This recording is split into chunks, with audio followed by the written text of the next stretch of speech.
from positivism to analysis. Yet early in the 20th century, the influence of German philosophy began to increase significantly. Setting aside until chapters 4 and 5 better-known German imports such as Marxism, and setting aside the massive exodus of intellectuals from Germany to England and America in the 1930s because of the rise of National Socialism, the impact of German philosophy upon Anglo-American intellectual life was being felt even by the beginning of the century. Our focus in this chapter is upon epistemology, and epistemological concerns dominated Anglo-American philosophy for the first half of the 20th century. The various leading schools of 20th century Anglo-American philosophy, broadly positivist in their orientation, and collectively known as analytic philosophy, are deeply indebted to German philosophy.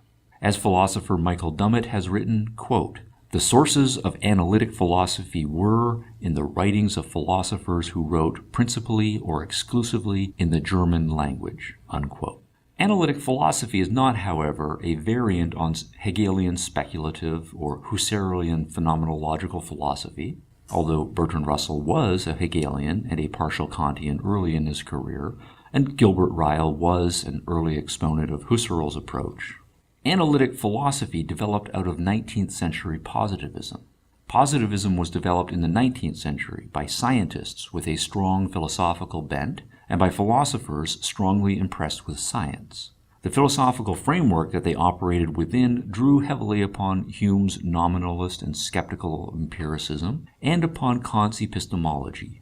Positivism accepted as firm philosophical principles the Humean dichotomy of facts and values, the Humean and Kantian analytic-synthetic dichotomy, and, as a premise, the Kantian conclusion that while seeking metaphysical truths about the universe may be fruitless and meaningless, science could at least make progress with organizing and explaining the flow of phenomena.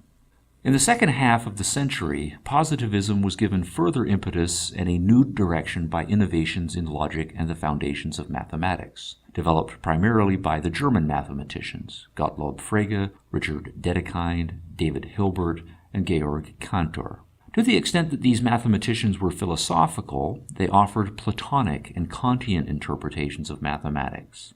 The new impetus was felt strongly in the English-speaking world early in the 20th century when, just prior to World War I, Bertrand Russell brought the German developments to the English-speaking world, publishing with A. N. Whitehead, Principia Mathematica, 1910 through 1913.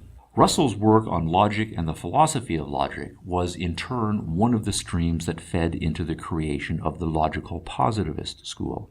Logical positivism's origins are also culturally German, in the regular meetings of the Vienna Circle, begun after the Great War by a talented group of philosophically informed scientists and science-impressed philosophers. Logical positivism developed into a philosophical force and was then re-imported into the English-speaking world, most famously by A.J. Ayer's Language, Truth, and Logic in 1936.